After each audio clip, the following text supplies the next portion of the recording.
الحمد لله نحمده ونستعينه ونستغفره ونؤمن به ونتوكل عليه ونعوذ بالله من شرور أنفسنا ومن سيئات أعمالنا من يهده الله فلا مضل له ومن يضلل فلا هادي له ونشهد أن لا إله إلا الله وحده لا شريك له ونشهد أن سيدنا ونبينا مولانا محمدا عبده ورسوله أما بعد فأعوذ بالله من الشيطان الرجيم بسم الله الرحمن الرحيم لقد من الله على المؤمنين إذ بعث فيهم رسولا منهم يتلو عليهم آياته ويزكيهم ويعلمهم الكتاب والحكمة وإن كانوا من قبل لفي ضلال مبين وقال تعالى وما أرسلناك إلا رحمة للعالمين صدق الله مولانا العظيم رب اشرح لي صدري ويسر لي أمري واحلل عقدة من لساني يفقه قولي اللهم صل على سيدنا مولانا محمد وعلى آل سيدنا مولانا محمد وبارك وسلم۔ محترم حضرات، ربیع الاول کا مہینہ شروع ہو گیا ہے اور ربیع کہتے ہیں موسم بہار کو۔ عرب میں یہ جب موسم آتا تھا ربیع الاول کا تو لوگ سفر پر نہیں جایا کرتے تھے، چونکہ موسم بہار ہوتا تھا، اس واسطے عام طور پر اپنے اپنے گھروں میں رہتے اور اس موسم کو خوب لطف اندوزی حاصل کرتے اس موسم کے ذریعے سے۔ لہذا یہ جو موسم کو اور اس مہینے کو ربیع الاول جو کہا جاتا ہے دنیاوی اعتبار سے کہ اس مہینے میں موسم بہار آتا تھا، اس واسطے ربیع الاول اس مہینے کو کہا جاتا ہے۔ لیکن دنیاوی اعتبار سے دنیا کی بہار آتی ہے اور چلے جاتی ہے، لیکن ایک اور بہار ہے جو مسلمانوں کے لیے آئی آج سے 1450 سال پہلے۔ جب وہ بہار آئی تو پھر کفر و شرک کی تمام ویرانیوں کو اس نے دور کر دیا۔ جب وہ بہار آئی تو انسانیت کی کامیابیوں کے اس نے دروازے کھول دیے۔ جب وہ بہار آئی تو ہر طرف خوشی کا سما چلنے لگا۔ جب وہ بہار آئی تو یتیموں کو سہارے ملے۔ جب وہ بہار آئی تو بیواؤں کو ان کی سروں پر چادریں ڈالنے والا ملا۔ جب وہ بہار آئی تو ظالموں کے پیر اکھڑنے لگے۔ جب وہ بہار آئی تو مظلوموں کی فریاد سنی جانے لگی، اور وہ بہار میرے اور آپ کے آقا جناب محمد رسول اللہ صلی اللہ علیہ وسلم کی بہار ہے۔ آپ آئے تو دنیا میں رہنے والی ویرانیاں ختم ہوئی، دلوں کی ویرانیاں بھی ختم ہوئی اور باہر رہنے والی ویرانیاں بھی ختم ہوئی۔ اسی واسطے اس کو ربیع الاول کہا جاتا ہے کہ یہ وہ مہینہ ہے جس میں سرکار دو عالم صلی اللہ علیہ وسلم کی ولادت باسعادت ہوئی ہے۔ اس سے پہلے کہ رسول اللہ صلی اللہ علیہ وسلم کی ولادت کا تذکرہ آپ کے سامنے کیا جائے، یہ چیز ہمارے ذہنوں میں ہونی چاہیے کہ رسول اللہ صلی اللہ علیہ وسلم کی جب پیدائش ہوئی تو اس وقت میں ایک تو عرب کے حالات کیا تھے، ایک طویل گفتگو ہے جو اس وقت کرنے کا موقع نہیں ہے، لیکن خود رسول اللہ صلی اللہ علیہ وسلم کے گھرانے کا کیا حال تھا اس کو مختصر طور پر ذکر کر کے پھر رسول اللہ صلی اللہ علیہ وسلم کی ولادت اور آپ کی ولادت کے بعد جو حالات میں تغیر اور تبدیلی آئی ہے اس کو انشاءاللہ آپ کے سامنے ذکر کروں گا۔ سب سے پہلی چیز تو یہ کہ رسول اللہ صلی اللہ علیہ وسلم کی آمد کی اطلاع ہر نبی نے دی ہے۔ آدم علیہ السلام نے دی، ابراہیم علیہ السلام نے دی، بلکہ حضرت ابراہیم علیہ السلام نے تو دعا مانگی کہ اے اللہ تو ایک آخری پیغمبر کو بھیجنے والا ہے جو تجھے تمام دنیا سے محبوب ہے، تمام نبیوں سے محبوب ہے، تمام فرشتوں سے محبوب ہے، عرش و کرسی سے بھی زیادہ محبوب ہے، اے اللہ اس محبوب پیغمبر کو جب بھیجنا ہے تو میری اولاد میں بھیجنا، میری اولاد میں اس کو مقدر فرمانا۔ اور یہ دعا بھی کب مانگی؟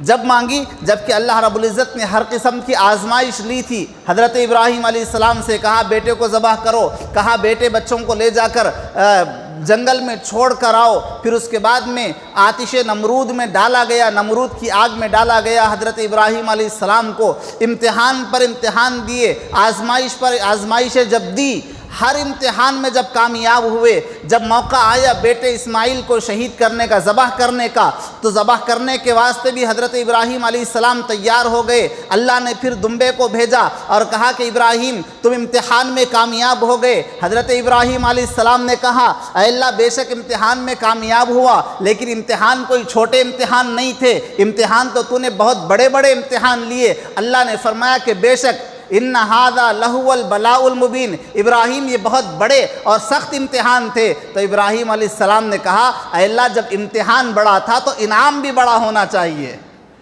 امتحان بڑا تھا انعام بھی بڑا ہونا چاہیے۔ کہا کہ میرے خلیل مانگو، کیا مانگتے ہو؟ کہا کہ اے اللہ انعام میں وہ نگینہ مانگتا ہوں، وہ ہیرا مانگتا ہوں، تو تیری جھولی میں بھی صرف ایک ہے، تیرے پاس بھی صرف ایک ہے۔ پوچھا کہ ابراہیم کیا مانگتے ہو؟ کہا کہ اے اللہ اپنے حبیب جناب محمد رسول اللہ کو میری اولاد میں پیدا کرنا۔ کہا کہ ابراہیم امتحان بھی بڑا دیا، انعام بھی بڑا مانگا، ہم نے تمہاری دعا کو قبول کیا، تمہارے اسی بیٹے اسماعیل کی اولاد میں ہم آخری پیغمبر جناب محمد رسول اللہ صلی اللہ علیہ وسلم کو بھیجیں گے۔ تو حضرت اسماعیل علیہ السلام کی اولاد میں اللہ رب العزت نے حضرت جناب محمد رسول اللہ صلی اللہ علیہ وسلم کو بھیجا۔ ہر نبی آتے گئے بشارت دیتے گئے۔ قرآن نے تذکرہ کیا وَإِذْ قَالَ عِيسَى ابْنُ مَرْيَمَ يَا بَنِي إِسْرَائِيلَ انی رسول اللہ الیکم مصدقا لما بین یدی من التوراۃ ومبشرا برسول یاتی من بعدی، اے لوگوں میں تمہارے پاس آیا ہوں، تمہارے پاس تورات لے کر آیا ہوں، بین یدی من التوراۃ، تورات کے جو احکامات ہیں ان احکامات کو کھولنے کے واسطے آیا ہوں، اور اس کے ساتھ ساتھ دوسری ذمہ داری اللہ نے مجھے یہ دی ہے کہ میں تم کو بشارت دوں میرے بعد آنے والے آخری نبی کی، جن کا نام احمد ہوگا، من بعد اسمہ احمد، ان کا نام احمد ہوگا۔ حضرت عیسیٰ علیہ السلام نے بشارت دی، ہر نبی آتے تھے آخری نبی کی ہونے کی بشارت دیتے تھے۔ موسیٰ علیہ السلام نے آخری نبی کی بشارت دی۔ پچھلی کتابوں میں اللہ رب العزت نے اپنے حبیب پاک صلی اللہ علیہ وسلم کا اتنا تذکرہ کیا کہ اللہ خود فرماتا ہے کہ ہم نے پچھلی کتابوں میں اپنے نبی کا اتنا تذکرہ کیا ہے، اتنا تذکرہ کیا ہے کہ جس نے ان کتابوں کو پڑھ لیا اپنے بیٹے کو نہیں پہچان سکتا تو نہیں پہچان سکتا، لیکن ان کتابوں کو پڑھنے کے بعد میں جب نبی کو دیکھے گا تو بیٹے کو شاید نہ پہچان سکے لیکن ہمارے نبی کو ضرور پہچانے گا۔ ہم نے اتنا تذکرہ کیا ہے پچھلی کتابوں میں، اتنا رسول اللہ صلی اللہ علیہ وسلم کا ذکر کیا گیا۔ تو حضرت عیسیٰ علیہ السلام کے ذریعے سے بھی اللہ رب العزت نے بشارت دی۔ اب حضرت عیسیٰ علیہ السلام کے بعد اللہ رب العزت نے نبیوں کے سلسلے کو روک دیا۔ پہلے کیسا ہوتا تھا؟ ایک ایک زمانے میں کئی نبی ہوتے تھے، ایسا نہیں کہ ایک نبی آئے ان کا انتقال ہوا پھر اس کے بعد میں دوسرے نبی آئے، نہیں، کبھی تو محلے میں الگ الگ نبی۔ اس ایک بستی میں، چھوٹی سی بستی ہے، یہاں پر ایک نبی کو اللہ نے بھیجا، اسی وقت میں دوسری کسی بستی میں کسی اور نبی کو بھیجا۔ ایک وقت میں کئی نبیاں ہوا کرتے تھے، 10 نبی، 15 نبی، 20 نبی۔ پھر ان نبیوں کا انتقال ہو جاتا، اللہ دوسرے نبیوں کو بھیجا کرتے تھے۔ 1,24,000 کم و بیش انبیاء علیہ السلام کو اللہ نے بھیجا۔ لیکن جب حضرت عیسیٰ علیہ السلام آئے، بشارت دی بعد میں آنے والے نبی کی، جناب محمد رسول اللہ صلی اللہ علیہ وسلم کی، اللہ نے نبیوں کے سلسلے کو روک دیا۔ اب کوئی نبی نہیں آیا، 550 سال گزر گئے، کوئی نبی نہیں آیا۔ حضرات مفسرین اکرام نے، محدثین اکرام نے نکتہ بیان کیا ہے کہ اب تک آنے والے انبیاء صرف نبی تھے، اب آنے والا جو نبی تھا وہ نبیوں کا سردار تھا، لہذا جب سردار آتا ہے تو اس کے آنے کا الگ انتظام کیا جاتا ہے، اس کے ویلکم کے واسطے لوگوں کو کھڑا کر دیا جاتا ہے۔ انبیاء علیہ السلام کے سلسلے کو روکا اللہ رب العزت نے 550 سال تک، تاکہ لوگوں کو پتہ چلے کہ اس کے بعد میں آنے والا جو نبی ہے وہ عام نبی نہیں ہے بلکہ وہ امام الانبیاء ہے، وہ سردار انبیاء ہے۔ تو 550 سال تک کسی نبی کو نہیں بھیجا گیا۔ اس کے بعد میں جناب محمد رسول اللہ صلی اللہ علیہ وسلم کو اللہ رب العزت نے بھیجا، اور بھیجا تو بھی کس حالت میں؟ 6 مہینے پہلے رسول اللہ صلی اللہ علیہ وسلم کے پیدا ہونے سے 6 مہینے پہلے آپ کے والد حضرت عبداللہ کا انتقال ہو گیا۔ واقعات تو بڑی تفصیلی ہیں، مختصراً میں آپ کے سامنے عرض کر رہا ہوں۔ 6 مہینے پہلے اللہ رب العزت نے آپ کے والد حضرت عبداللہ کو اپنے پاس بلا لیا۔ انتقال ہو گیا والد کیا؟ حضرت عبداللہ کا۔ قربان جائیں ان اکابرین پر، قربان جائیں ان بڑے علماء پر، قربان جائیں محدثین پر، ان مفسرین پر، کیا کیا نکات اور کیا کیا پوائنٹس ان لوگوں نے بیان کیے ہیں۔ فرمایا رسول اللہ صلی اللہ علیہ وسلم کو اللہ رب العزت نے یتیم پیدا کیا۔ وجہ کیا؟ اللہ رب العزت نے یہ چاہا کہ میں اپنے حبیب کو بھیجوں گا، میں اپنے نبی کو بھیجوں گا، اپنے حبیب کو بھیجوں گا، دنیا کا کوئی سہارا بیچ میں نہیں آنا، میں اپنے محمد کی ڈائریکٹ پرورش کروں گا، باپ کی بھی ضرورت نہیں آئے گی۔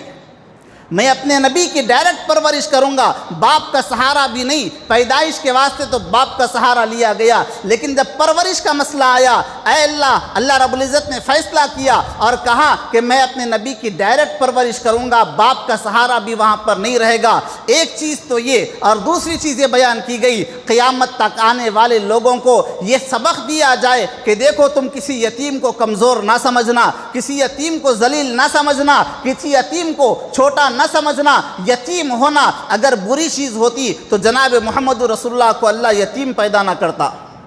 لوگوں کے دلوں میں یتیم کی محبت پیدا کرنے کے واسطے یہ 2 چیزیں تھیں جو جناب محمد رسول اللہ صلی اللہ علیہ وسلم کو اللہ رب العزت نے یتیم بنا کر پیدا کیا۔ لیکن یتیم بھی کیسا؟ در یتیم، یتیم نہیں، یتیموں کا ہیرا اللہ رب العزت نے بنا کر آپ صلی اللہ علیہ وسلم کو پیدا کیا۔ حضرت آمینہ کے بطن مبارک میں جب آئے حضرت جناب محمد رسول اللہ صلی اللہ علیہ وسلم، اس سے پہلے کا ایک چھوٹا سا واقعہ اور رسول اللہ صلی اللہ علیہ وسلم کی شان آپ کے سامنے ذکر کر کے آگے کی بات پیش کروں۔ حضرت عبداللہ کا جب نکاح نہیں ہوا تھا، ابھی نکاح نہیں ہوا تھا، انتقال تو ہوا لیکن انتقال سے پہلے کی بات میں کر رہا ہوں کہ جب حضرت آمینہ کے ساتھ نکاح ہونا تھا، نکاح ہونے سے پہلے ایک مرتبہ حضرت عبداللہ ایک راستے سے گزر رہے تھے، وہاں پر ایک یہودی عورت رہا کرتی تھی۔ اس نے حضرت عبداللہ کو بلایا اور اپنے پاس دعوت دی اور کہا کہ عبداللہ آؤ میرے ساتھ گناہ کرو۔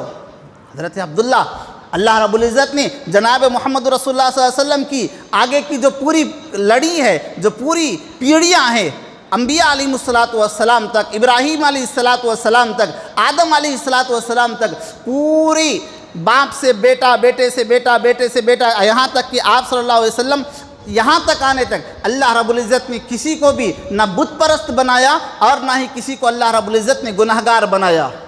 نبی کی نسل کی حفاظت کی گئی، نبی کے نطفے کی حفاظت کی گئی، نبی کے نور کی حفاظت کی گئی۔ پوری حضرت جناب محمد رسول اللہ صلی اللہ علیہ وسلم کے اولاد میں، آبا اور اجداد میں کوئی بھی ایسا نہیں تھا جس نے کبھی بت پرستی کی ہو، کسی بت کے سامنے سجدہ کیا ہو، اور کوئی بھی ایسا نہیں تھا جس نے کبھی گناہ کیا ہو۔ حضرت عبداللہ کو اس عورت نے بلایا گناہ کے واسطے، حضرت عبداللہ نے انکار کیا۔ پہلے تو اس نے نکاح کا آفر دیا کہ عبداللہ میرے ساتھ نکاح کر لو، تو حضرت عبداللہ نے کہا کہ نہیں، میں نکاح نہیں کروں گا، ابھی تو مجھے بہت کام ہے، مجھے بھی بہت سی مصروفیات ہیں، ابھی شادی کرنے کا ارادہ نہیں ہے۔ تو کہا کہ ٹھیک ہے، اگر نکاح نہیں کرنا چاہتے آج ایک رات میرے پاس رک جاؤ۔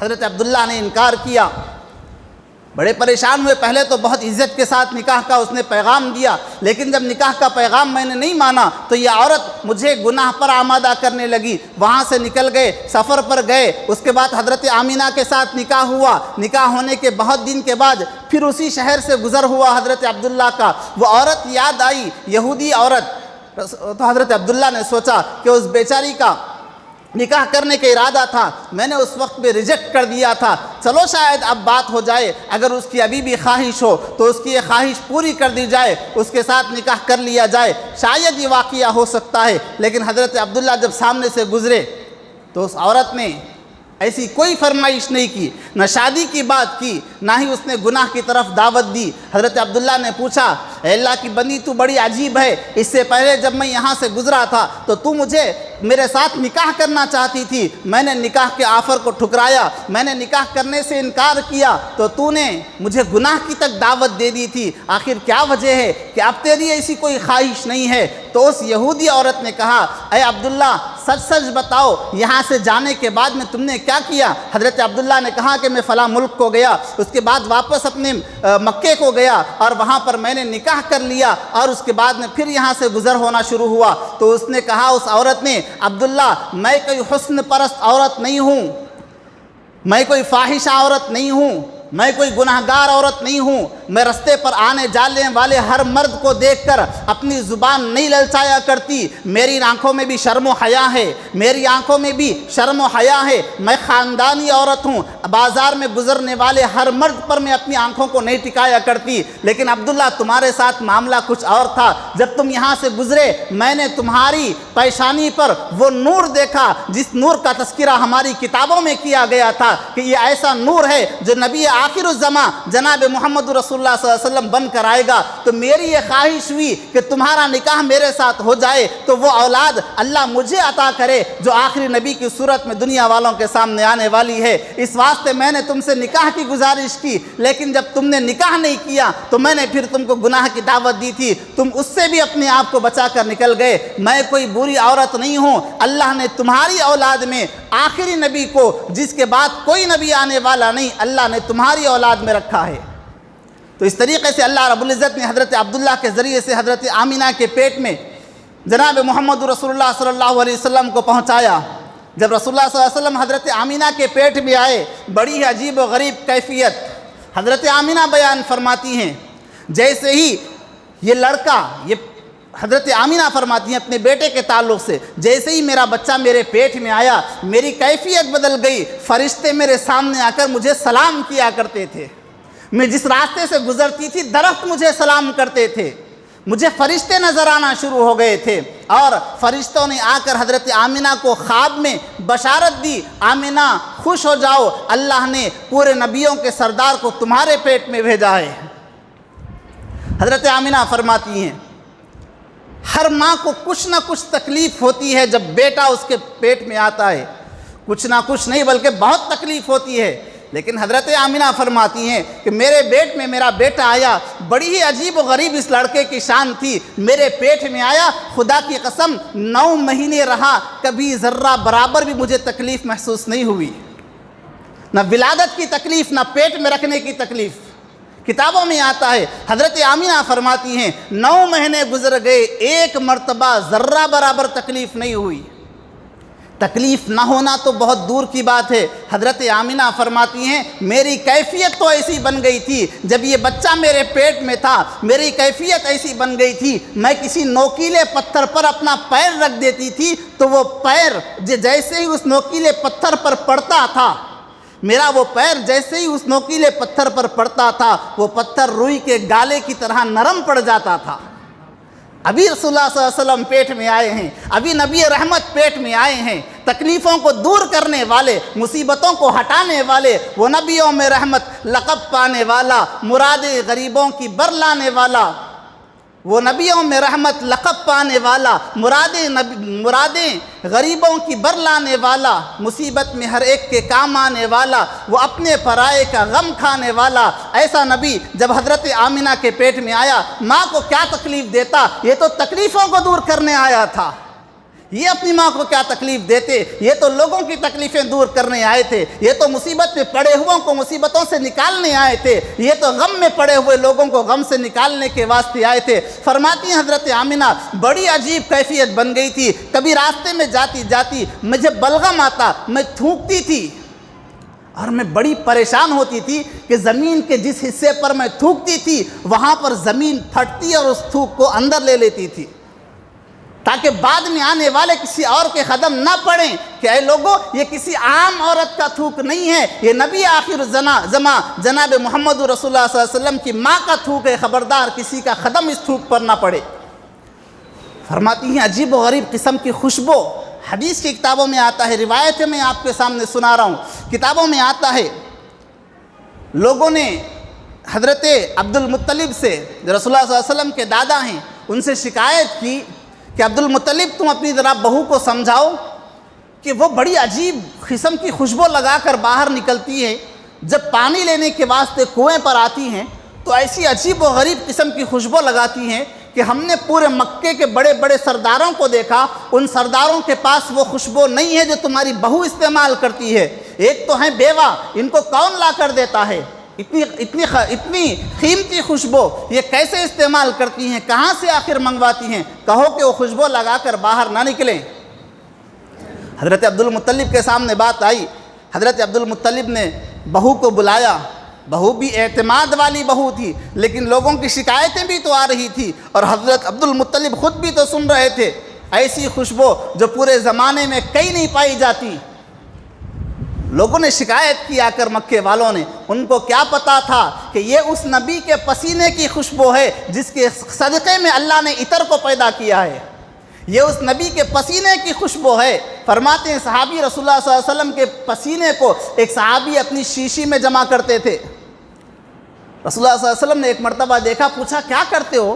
جب کبھی مجھے کہیں سے پسینہ نکلتا ہے لے جا کر اس کو جمع کرتے ہو؟ تو انہوں نے عرض کیا، اے اللہ کے نبی، اس پسینے کو جمع کرتا ہوں اور مدینے میں جب کسی کا نکاح ہوتا ہے تو نکاح کے دن خوشبو لگانے کے واسطے اپنا پسینہ اس کو میں دے دیتا ہوں۔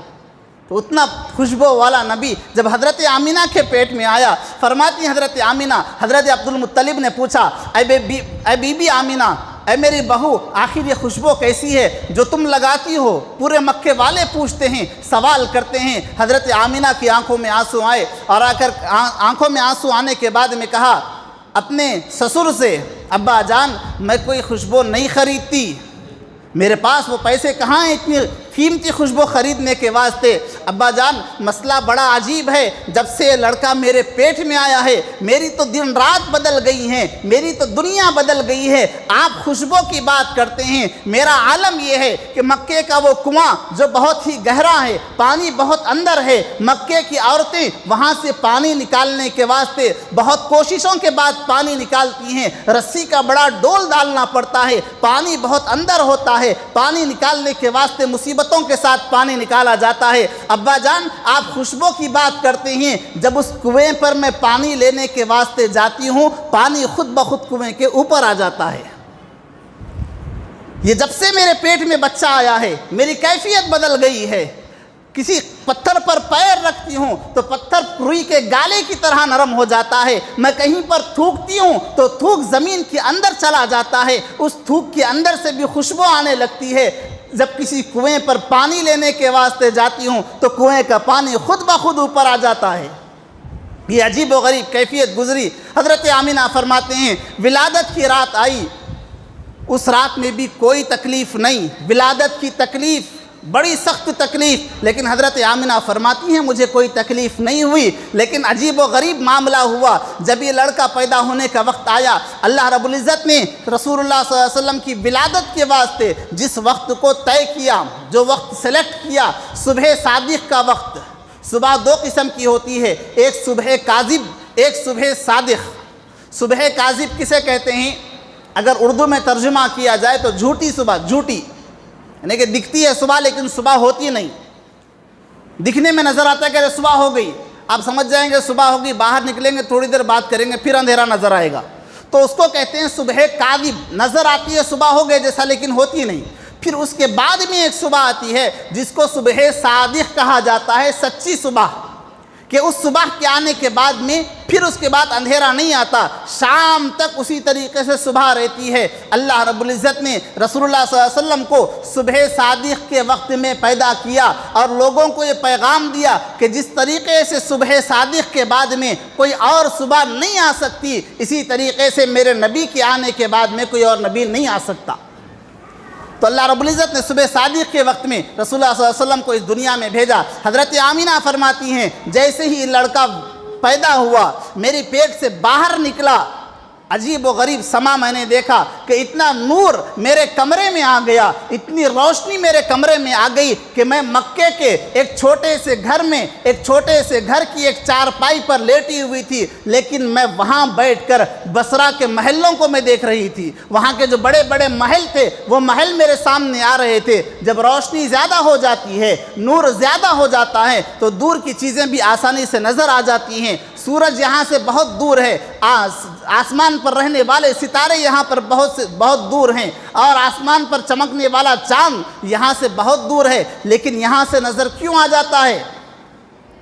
اس واسطے نظر آتا ہے کہ اس کے اندر نورانیت بہت زیادہ ہے۔ اسی طریقے سے رسول اللہ صلی اللہ علیہ وسلم پیدا ہوئے، آپ کی پیدائش کے وقت میں جو نور حضرت آمینہ رضی اللہ تعالیٰ عنہا کے کمرے میں آیا، فرماتی ہیں کہ اس نور کی چمک ایسی تھی، اپنی چارپائی پر لیٹے ہوئے میں نے دیکھا، میں بصرے کے ان محلوں کو دیکھ رہی تھی، وہاں پر چرنے والی اونٹوں پر میری نظر گئی۔ اس کے بعد میں فرماتی ہیں یہ لڑکا میرے پیٹ سے نکلا، وقت ختم ہو گیا، 1 منٹ میں اپنی بات کو ختم کروں۔ فرماتی ہیں یہ لڑکا میری پیٹ سے باہر نکلا، میں کیا دیکھتی ہوں، یہ اپنے انگلی کے اشارے سے اللہ ایک ہے، اللہ ایک ہے کہ اشارے کر رہا ہے، اور میں دیکھتی ہوں کہ ہر بچہ جب ماں کی پیٹ سے باہر نکلتا ہے تو اس کے جسم پر گندگیاں لگی ہوئی ہوتی ہیں۔ میرا بیٹا میرے پیٹ سے باہر آیا، خدا کی قسم ذرے برابر گندگی اس کے جسم پر نہیں تھی۔ یہ تو وہ نبی تھے جو دنیا سے کفر اور شرک کی گندگیوں کو ختم کرنے کے واسطے آئے تھے۔ اللہ نے بالکل صاف ستھرا پیدا کیا آپ صلی اللہ علیہ وسلم کو، اور فرماتی ہیں دوسرے بچے پیدا ہوتے تھے تو حضرت ابراہیم علیہ السلام کی سنت ختنہ کرنا، وہ اس سنت کو ادا کیا جاتا تھا، لیکن جب رسول اللہ صلی اللہ علیہ وسلم کی ولادت ہوئی اور آپ پیدا ہوئے، اللہ رب العزت نے آپ کو پہلے ہی سے ختنہ کر کے بھیجا تھا۔ آپ مختون پیدا ہوئے، آپ کی پھر دوبارہ ختنہ نہیں کی گئی بلکہ آپ کو ختنہ کر کے پیدا کیا گیا۔ تو یہ وہ دن تھا جو کائنات کا سب سے عظیم دن ہے۔ ایک بات کہہ کے اپنی بات کو ختم کروں، کائنات کا جب سے حضرت آدم علیہ السلام دنیا میں آئے ہیں، اس وقت سے لے کر قیامت کے آنے تک کے دنوں میں سب سے عظیم دن ہے، اس لیے کہ آپ کے آنے کی وجہ سے ہی ہمیں رمضان ملا، آپ کے آنے کی وجہ سے ہی ہمیں شب قدر ملی، آپ کے آنے ہی کی وجہ سے ہمیں لیلۃ القدر ملی، آپ کے آنے ہی کی وجہ سے ہمیں عید الفطر ملی، عید الاضحیٰ ملی۔ سب سے عظیم دن پوری کائنات میں جو تھا وہ رسول اللہ صلی اللہ علیہ وسلم کی پیدائش کا دن تھا۔ اس سے افضل دن پوری کائنات میں کبھی نہ ہوا ہے نہ قیامت تک ہوگا، لیکن اس افضل دن کے جو تقاضے ہیں ان تقاضوں کو ہم اسی طریقے سے پورا کریں گے جیسے رسول اللہ صلی اللہ علیہ وسلم نے پورا کرنے کا حکم دیا ہے۔ ہم اپنی طرف سے کوئی چیز نہیں کریں گے، صحابہ جو کرتے تھے ہم وہ کریں گے، رسول اللہ صلی اللہ علیہ وسلم نے جو حکم دیا ہے ہم اس کو کریں گے، رسول اللہ صلی اللہ علیہ وسلم کے لائے ہوئے پورے دین پر انشاءاللہ ہم عمل کریں گے۔ اللہ رب العزت ہم سب کو رسول اللہ صلی اللہ علیہ وسلم کی تعلیمات پر عمل کرنے کی توفیق عطا فرمائے، آمین۔ وآخر دعوانا